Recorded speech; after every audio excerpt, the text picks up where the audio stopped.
Ashley Tisdale just said the quiet part out loud. Sometimes the friend group that looks the cutest online is the one that makes you feel the smallest in real life. And the reason people can't stop talking about it is simple. This wasn't just any friendship circle. It was a celebrity mom group that looked like the ultimate we've got each other situation. Because from the outside, it looked spotless. Smiles, trips, babies the same age, and that whole nostalgic vibe of wait, they're mates now. But then Ashley publicly admitted she left the group, and she didn't describe it as some calm drifting apart. She described a dynamic that started feeling toxic, cliquey, and weirdly frayed. High school. So what actually happens behind the scenes when a mom community turns into a social ranking system? When Ashley spoke about this, she didn't frame it like gossip first. She framed it like motherhood first. She's talked about how lonely motherhood can feel and how badly new moms can crave connection, almost as much as they crave sleep. That's the thing people forget when they see celebrity parents. Money doesn't replace emotional support, and fame doesn't stop you feeling isolated at 2 a.m. So she did what loads of moms do. She joined a mom group, and at first it sounded like exactly what you'd hope for. Advice, laughs, way too many baby pictures, and that feeling of, finally, I'm not doing this alone. And for a while, it worked. But then Ashley says the energy changed. And it didn't change with some huge blow-up where everyone screams and storms out. It changed in the sneaky way adult groups often change. Through side chats, little comments, and that odd sense that people are bonding. But not with you. Now let's talk about why the internet clocked this story so fast. Because this wasn't some private group nobody had ever heard of. Over the last few years, people had already seen posts and headlines about a star-studded mom circle that appeared to include names like Hilary Duff, Mandy Moore, and Meghan Trainor alongside Ashley. Ashley hasn't publicly produced a full "here's the list" roll call in the quotes being repeated. But multiple outlets connect her story to that exact circle people had watched online. And that's why the twist hits. Because those pictures didn't look tense. Those weekends didn't look awkward. The whole thing looked like an It Girl Mom's version of a support group. Sweet, safe, and kind of aspirational. Which is the perfect setup for what Ashley describes next. The moment you realize the group you thought you were in might have a smaller group inside it. According to the reporting around Ashley's essay and comments, she noticed things that sound minor until you add them together. She describes gossip, people talking about someone who isn't there and not in a nice way. She describes side text chains that didn't include everyone, which is basically how cliques are born without anyone ever admitting the word clique. And then comes the part that genuinely messes with your head. Being left out. And finding out after the fact because social media shows you everything. Ashley talks about seeing hangouts she wasn't invited to because Instagram served her the photos and stories anyway. That's not just exclusion. That's exclusion with a spotlight on it. It's the kind of thing that makes you sit there going, am I overthinking? Or am I just not wanted? And Ashley says she tried to be reasonable about it at first. People are busy, mums are tired, life is chaotic, so maybe it wasn't personal.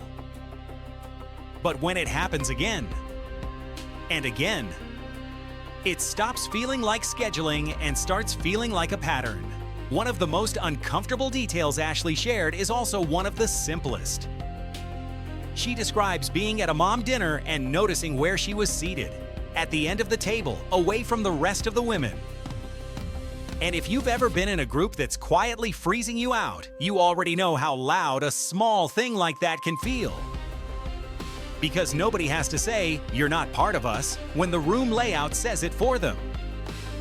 Ashley also suggests this wasn't even the first time the group had done the leave one person out thing. She implies it happened to someone else earlier on, and she didn't clock it until she became the next one on the outside. That's the bit that makes it darker, because it turns a friend group problem into a group culture problem. And once you see it as a culture, you start thinking, Wait, how long has this been going on? Eventually, Ashley says she confronted it. In the coverage of her story, she describes texting the group after being left out again, basically saying it felt too high school and she didn't want to be part of it anymore. And that's such a specific line because it's not just anger, it's embarrassment.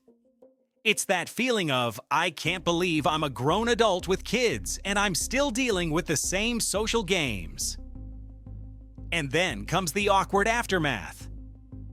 Reports repeat that some people tried to smooth it over in ways that still felt off, like flowers being sent, followed by strange silence when Ashley thanked them.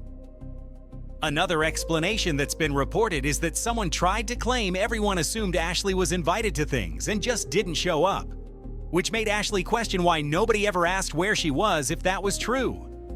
That's the kind of fix that doesn't fix anything.